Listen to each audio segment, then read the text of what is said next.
Olá, amigos do canal de Olhos Bem Abertos.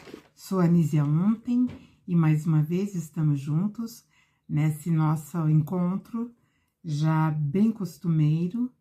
E eu vou pedir então para que vocês deixem o like, comentem o vídeo e compartilhem. No vídeo anterior, eu estava falando sobre aquele encontro que Jesus teve com os escribas e fariseus que vieram de Jerusalém, onde eles foram confrontar Jesus. E Jesus mostrou para eles que ser verdadeiro era a única via que conduz a humanidade a patamares mais elevados, e não apenas palavras.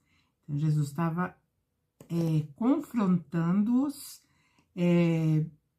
justamente para que eles enfraquecessem aqueles argumentos que eles tinham sobre Jesus. E porque, na verdade, eles estavam criticando aqueles que seguiam Jesus, que comiam sem lavar as mãos. E Jesus, evidentemente, rechaçou esses argumentos, mostrando que eles não eram verdadeiros, porque eles faziam hipocrisias, ou seja, eles pregavam uma coisa, falavam uma coisa e, na verdade, faziam outras. E aí eu estava pensando numa coisa bem interessante. A notícia da primeira multiplicação de pães que Jesus fez era ali naquele tempo, estava tudo ali muito perto. E essa notícia sobre essa multiplicação de pães deve ter se espalhado, deve ter corrido notícia, por aquela redondeza.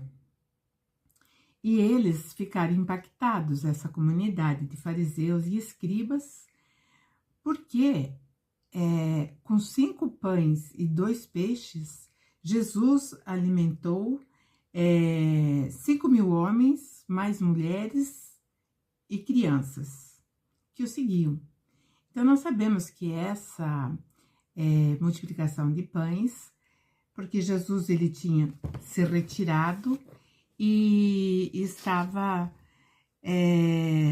do outro lado, ele se retirou, foi para o outro lado e a multidão seguiu Jesus.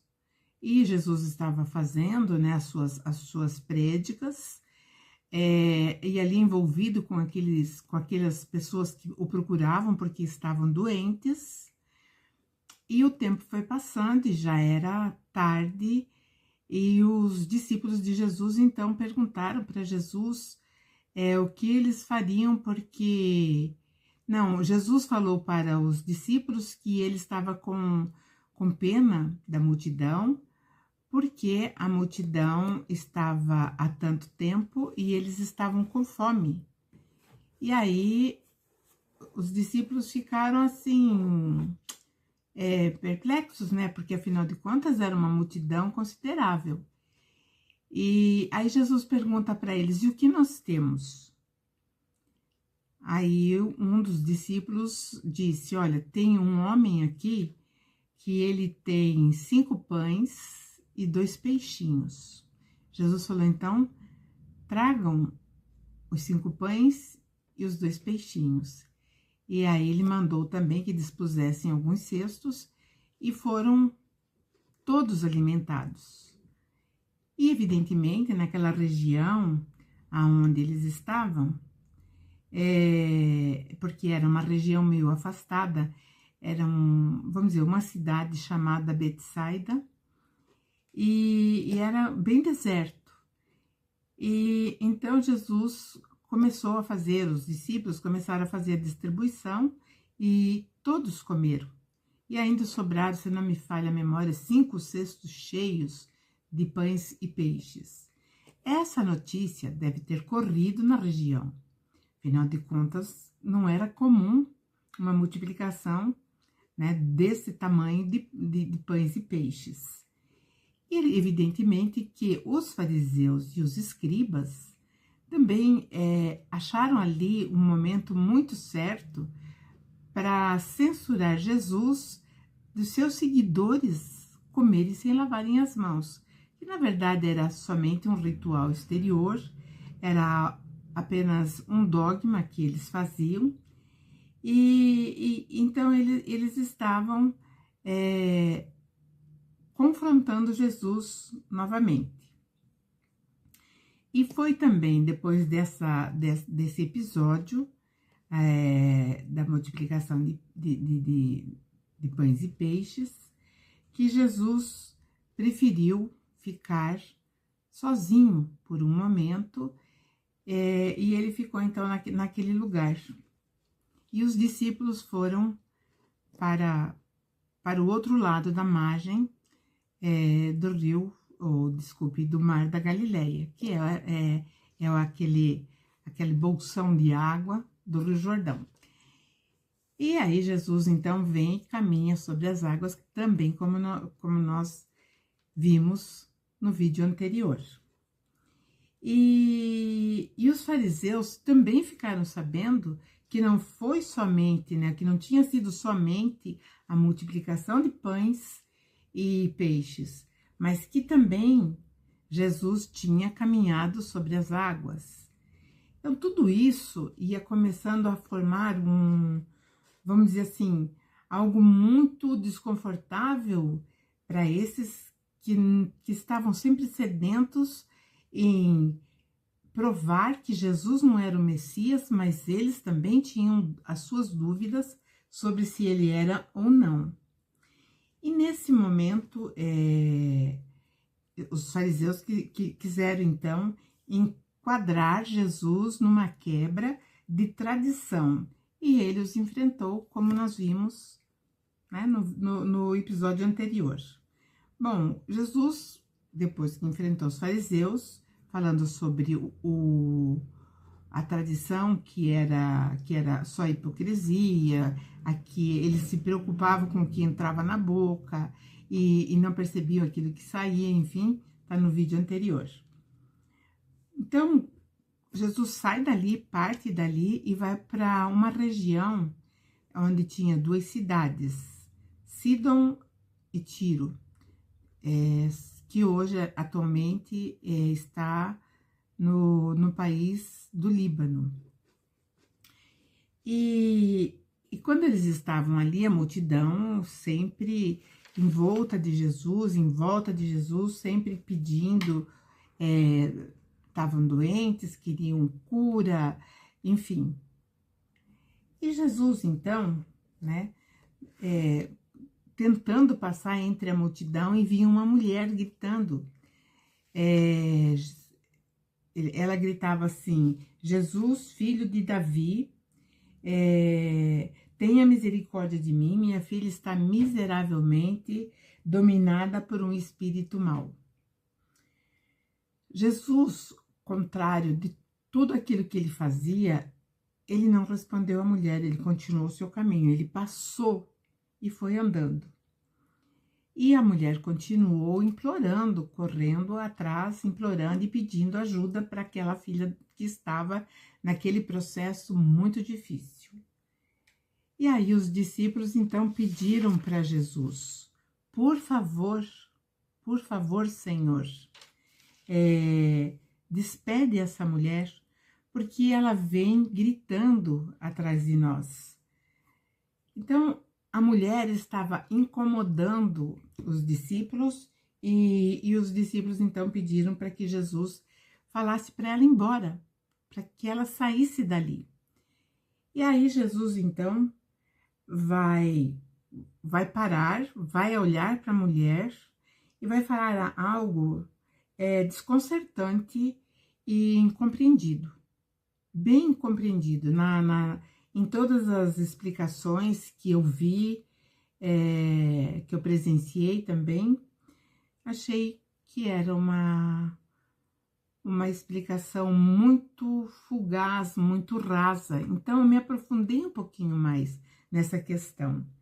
A mulher, na verdade, era uma mulher que vivia numa região chamada Fenícia, que hoje é o Líbano, e ali eles serviam e adoravam o deus Baal, que era um adversário, o oponente do Senhor de Israel, que no caso, ali nesse momento, era o próprio Jesus.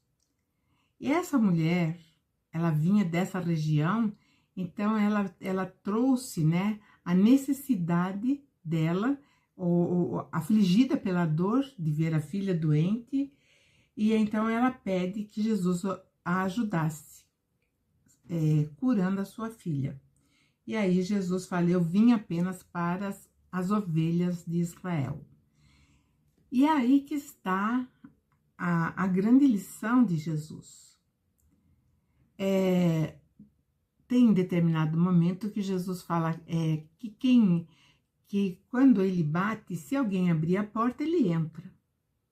Então, nós temos a conclusão, tiramos a conclusão daí, que ele não invade, ele não obriga, ele não faz prosélito para que todos o sigam.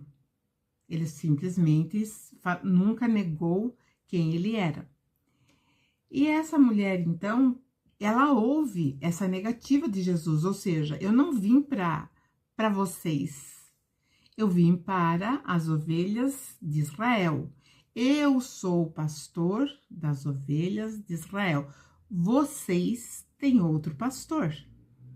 Então, Jesus quis, né, trazer essa afirmação. E aí, diante dessa negativa, Jesus ainda prossegue falando para ela, não é bom tirar o pão dos filhos e dá-lo aos cachorrinhos. Então, Jesus fez essa distinção. O pão que ele estava levando era a orientação, era o alerta, era a instrução do qual caminho aqueles que ele era o pastor deveriam fazer. Então, esse era o pão que ele estava se referindo. Então, ele diz, né? Então, não é bom dar desse pão, tirar da boca desses filhos e dar aos cachorrinhos, que eram aqueles que realmente professavam ou adoravam o grande inimigo. E a mulher teve uma resposta perfeita. E ela diz assim, sim, é verdade. Não se pode mesmo tirar o pão do filho e dá-los para os cachorrinhos. Mas ela diz para Jesus assim, mas Senhor, os cachorrinhos comem as migalhas que caem da mesa dos seus senhores. E aí, então, Jesus percebe o nível de entendimento daquela mulher, que era justamente isso. Ela não estava pedindo só para ela estava pedindo, né, que não uma com primazia, mas ela estava pedindo os restinhos, as migalhas, porque ela sabia que ele era o Senhor. E ele sendo o Senhor, ela poderia sim comer as migalhinhas que caíssem no chão. E Jesus, eles têm vamos dizer assim, até um impacto diante da resposta dessa mulher, porque ele diz assim, mulher, grande é a tua fé, seja feito o que você me pede. Então a mulher entendeu que quem era realmente o pastor era Jesus, mas ela podia também ser atendida. Então houve ali naquele momento o entendimento de quem realmente era o Senhor, que era Jesus. E a filha daquela mulher, então, ela vai ficar curada. Então essa passagem, muitos acreditam que ela está relacionada vamos dizer assim, a fé da mulher, aquilo que ela, né, recebeu uma negativa de Jesus, mas persistiu e não desistiu, foi resiliente. Mas atrás de tudo isso, que ela realmente foi, tem também o entendimento. Aquela mulher caiu em si. Então, ela não procurou Jesus para que Jesus fizesse um benefício para a filha dela, para depois ela voltar a adorar aquele que batalhava e batalha até hoje contra Jesus. Então, essa é essa passagem eu acho muito importante. Eu até tinha decidido pular, porque as interpretações em púlpitos, na mídia, é muito pífia a respeito disso, né? Mas Jesus, na verdade, está falando dessa disputa muito grande que hoje também nós enfrentamos. Qual Senhor nós servimos? Nós, às vezes, nossa, não, eu sirvo a Jesus, mas será? Será que é realmente Jesus? Ou será que nós estamos achando que estamos servindo, ou estamos entendendo, ou estamos seguindo Jesus, e na verdade nós estamos numa outra direção? A mulher aqui, ela saiu daquela direção, que era uma direção de conflito, de engano e de mentira, e ela entra então dentro, né, do verdadeiro caminho que Jesus oferece, não só para ela, mas para todos os seres humanos desse globo terrestre.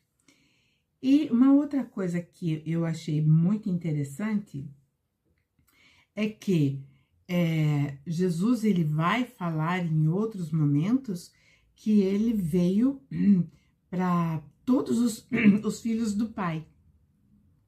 Então, se ele veio para todos os filhos do Pai, ele veio para todos os seres da Terra. Então, não existe discriminação. Mas aqui Jesus foi claro, mostrando que existe, vamos dizer assim, esse equívoco que a mulher não cometeu, mas muitos ainda hoje cometem. Ah, mas como que eu vou saber? Quando nós estamos atuando, como eu falei também no outro vídeo, quando nós estamos atuando em muitos dogmas, e esses dogmas nos trazem medo, nos trazem incertezas, podemos ter certeza que nós estamos servindo ou, de alguma forma, alimentando energeticamente esse adversário de Jesus. E Jesus, então, nesse momento, ele sai, a mulher, lógico, sai satisfeita, a sua filha está livre daquele desconforto espiritual, né, daquele estado, e Jesus vai, novamente, ele volta ali para o Mar da Galileia, e vai novamente para o monte e começa outra vez as suas prédicas, as suas orientações. E o tempo foi passando, e novamente aconteceu o que tinha acontecido na primeira multiplicação. E Jesus olhou para os discípulos e falou: eu tenho compaixão da multidão, porque está comigo já há 3 dias. 3 dias. E não tem que comer. E eu não posso mandá-los embora, ou mandar a multidão embora, em jejum. Porque se eu fizer isso, eles vão desfalecer pelo caminho, porque muitos vinham de muito longe. E os discípulos, então, ficaram meio perplexos, ficaram preocupados, porque, afinal de contas, né, eles se questionaram de onde viriam, num deserto, dentro de um deserto, tantos pães para saciar tal multidão. E aí Jesus pergunta para eles novamente: quantos pães vocês têm? Aí eles disseram: 7 pães e uns poucos peixes. Ou seja, já tinha aumentado a quantidade da primeira multiplicação, que eram 5 pães e 2 peixes. Aqui já eram 7 pães e uns poucos peixes, ou seja, eram mais que 2. Então, Jesus mandou que a multidão se assentasse no chão e, tomando os 7 pães e os peixes, ele agradeceu e deu aos discípulos, que começaram, então, a distribuir a multidão. E todos comeram e se saciaram e levantaram. Do que sobrou, 7 cestos cheios de pedaços. E aí ele diz, né, que aí essa multidão era um pouquinho menor, né, eram 4.000 homens, além de mulheres e crianças. E aí Jesus, então, ele despede a multidão está saciada. Então, o evangelho de Jesus, os seus ensinamentos, eles seguem uma linha cronológica maravilhosa, e nessa linha cronológica a gente percebe nitidamente que existe um ensinamento, ele vai, né, se expandindo para o próximo, Então, ele fez 2 multiplicações de pães, apenas, né? E aí, depois que ele encerra e manda a multidão embora, adivinhem quem chega para perturbar Jesus, para confrontar Jesus. Sim, os fariseus e agora também os saduceus. Mas esse relato, ou isso que aconteceu, eu vou deixar para a próxima semana. Eu agradeço a todos e tenham uma semana iluminada, cheia de paz, de amor e um grande beijo. Até lá.